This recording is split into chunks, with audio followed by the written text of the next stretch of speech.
Thanks for joining us for the news at 10. Police are investigating two unrelated shootings in Ada County today. One happened in southeast Boise around 10:45 this morning. And just hours later in Eagle around 1 p.m., a man shot and killed one woman and injured another before turning the gun on himself. Abby Davis was on scene in Eagle this afternoon and has a breakdown of what happened.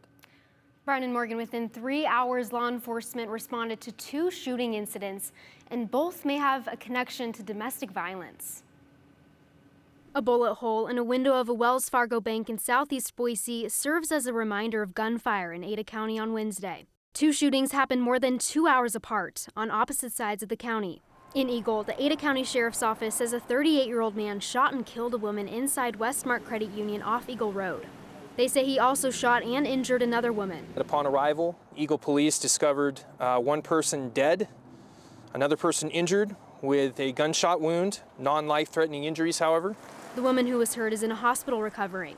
After shooting the two women, the sheriff's office says it appears the man walked out of the building, got into a car in the parking lot, and shot himself in the head. There were citizens that were actually rendering aid, unbeknownst to them what they were dealing with.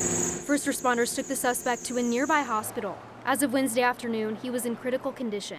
The sheriff's office later confirmed the shooter likely knew the woman he allegedly killed and actively targeted her in the attack. It's unclear if there was a connection between the shooter and the woman who was injured. Eagle Police Chief Ryan Wilkie says they're investigating whether the shooting was a domestic dispute. Earlier on Wednesday, around 10:45 a.m. in southeast Boise, Boise police say an officer shot a man after he appeared to point and fire a weapon at officers. It happened near East Boise Avenue and South Apple Street.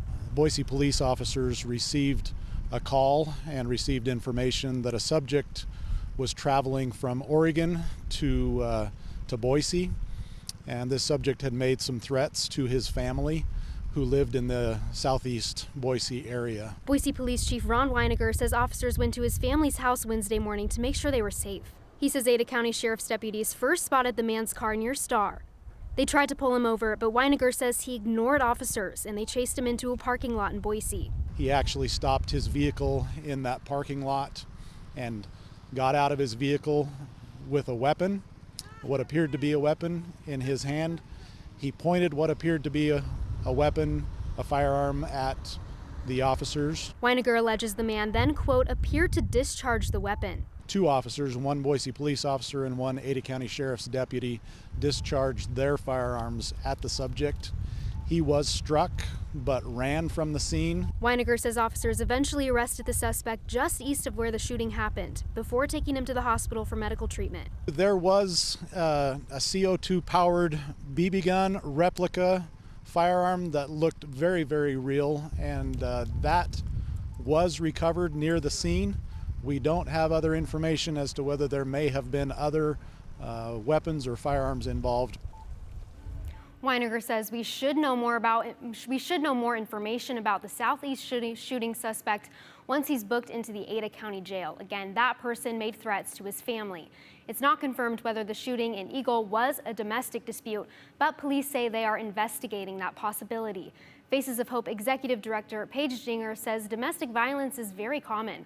1 in 4 men and 1 in 3 women will be a victim of abuse. She says it's an issue that often gets ignored. For things to turn, deadly, I think we're seeing it a lot more here in the Treasure Valley, which, it's sad. We moved to Idaho because we think, Boise is it is a wonderful place to live, but the more populated we get, we're going to start seeing more crime. Dinger says anybody in trouble should reach out to Faces of Hope, an organization that supports trauma victims.